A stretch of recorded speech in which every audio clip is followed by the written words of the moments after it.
Broadcasting live from the Albay PIO News Center, providing you the most exclusive news update from all over the province. This is News at 12. News at 12.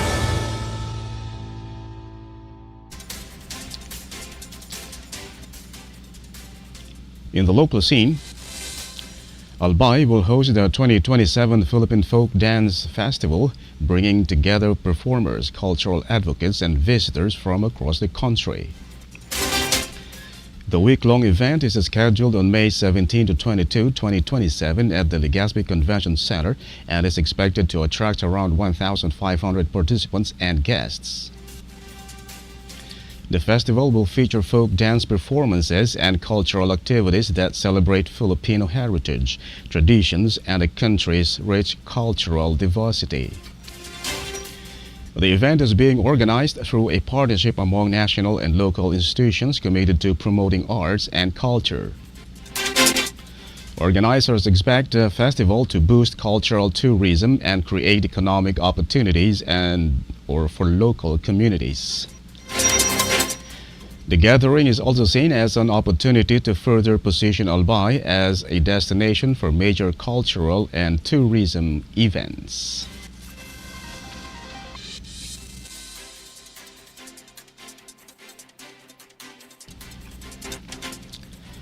In other story, the Provincial Health Board has approved measures to strengthen health information management and improve healthcare planning across Albay. During its recent meeting, the board designated the Provincial Epidemiology and Surveillance Unit to oversee the management of health statistics and information systems. The unit will be responsible for collecting, consolidating, analyzing, and reporting health data from across the province. Officials said the move will support evidence-based decision-making and help improve the delivery of public health programs and services. The initiative is also expected to enhance coordination among health stakeholders and strengthen healthcare governance. The Provincial Health Board reaffirmed its commitment to developing responsive policies and programs that address the health needs of Albayanos.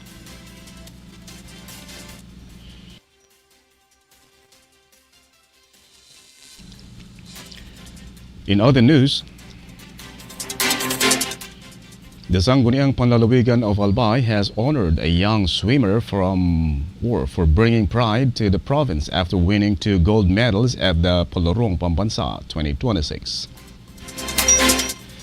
A provincial resolution was adopted recognizing Athena Dominic Apuli for her achievement as a member of the Bicol Region Relay Team in the elementary girls swimming competition. The student athlete from St. Agnes Academy in Legazpi City captured gold medals in the 4x50-meter medley relay and 4x100-meter medley relay events. Her victory contributed to the region's performance in the national sporting event held in Agusan del Sur. Provincial officials said her discipline, determination, and sportsmanship served as an inspiration to aspiring young athletes throughout Albay. The recognition highlights the province's support for youth development and excellence in sports.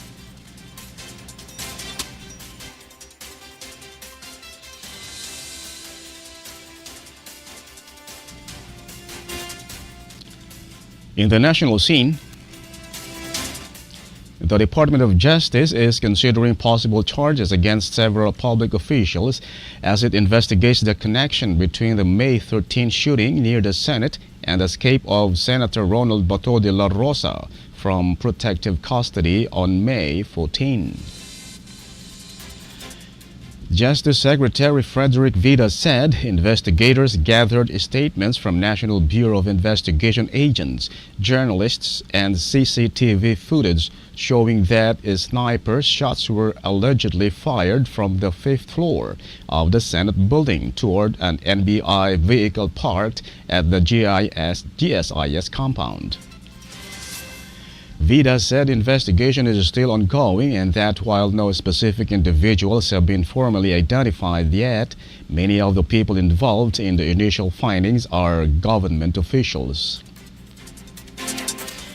He also clarified that the Senate building was not under attack during the incidents from May 11 to May 13 and said the actions taken by the Senate's Office of the Sergeant at Arms against NBI personnel at the GSIS building were not justified based on the evidence reviewed so far.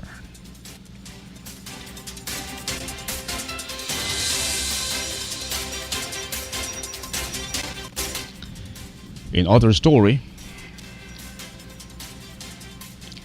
the Senate elected Senator Sherwin Gatchalian as Senate President during a special session, resolving its leadership issue and allowing the impeachment process against Vice President Sara Duterte to move forward.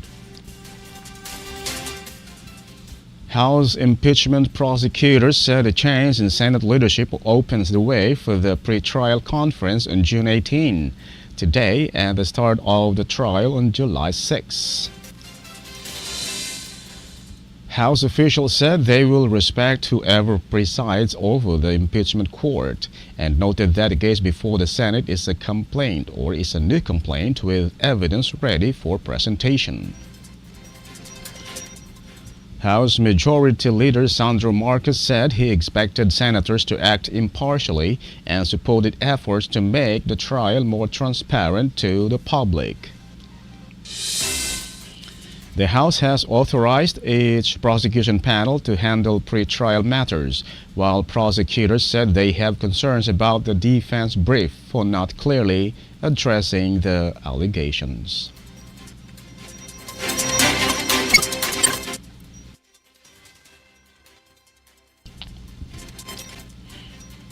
In other news,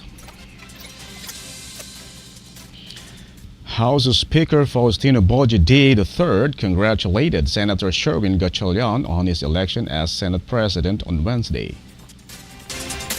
D said he believed the new Senate leader will help Congress continue working on laws that support economic growth and improve public service. He noted that Gatchalian takes on the role at a key time when both chambers are expected to address important national issues. The Speaker assured that the House of Representatives will continue working closely with the Senate to strengthen coordination between the two chambers and pass priority measures for the public good. D expressed confidence that the stronger cooperation between the House and Senate will help deliver faster and better results for Filipinos.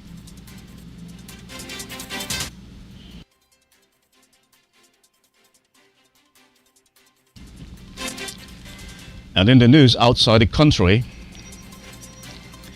Elon Musk's AI system Grok has reportedly been mentioned in a U.S. government legal filing and said it was used in military strikes against Iran, according to a briefing seen by AFP. The U.S. Department of Justice argued in the same filing that a lawsuit against Musk's company over gas turbines at its data center could harm national and economic security by disrupting energy for AI systems linked to defense work. A Pentagon AI official reportedly testified that the AI system is already being used in the military, which he said helped coordinate thousands of munitions against targets in a short operation.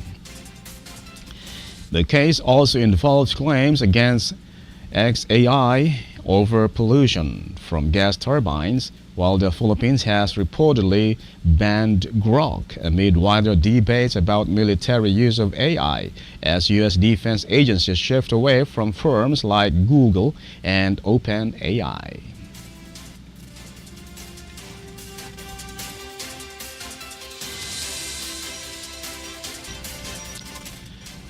In other story,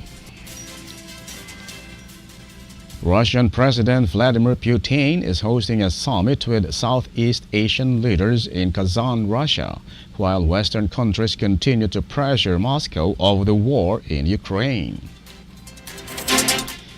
Leaders and representatives from 11 Association of Southeast Asian Nations (ASEAN) countries are attending, including several prime ministers and the Philippine President Ferdinand Marcos Jr.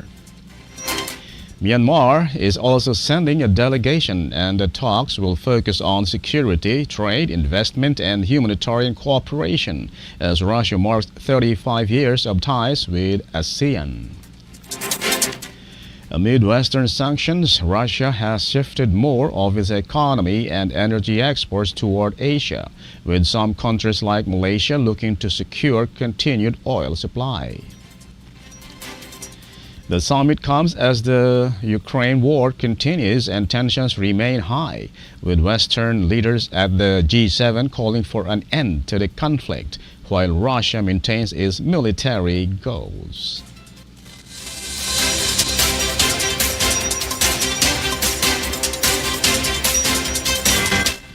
And finally, in the news outside the country, with reference to the Philippines, President Ferdinand Marcos Jr. arrived in Kazan on Wednesday to attend the ASEAN-Russia Commemorative Summit, where regional leaders will discuss food security, energy stability, trade, and wider cooperation. He is also scheduled to meet Russian President Vladimir Putin for bilateral talks focusing on regional and international issues, and will join a business forum with other participating heads of state. Leaders are expected to adopt the Kazan Declaration 2026 and issue joint statements aimed at strengthening cooperation in energy, culture, and economic development. The Philippine delegation arrived in Kazan at 7:53 a.m. local time, marking Marcos Jr.'s first official visit to Russia 50 years after his father's historic 1976 trip to the Soviet Union that established diplomatic ties.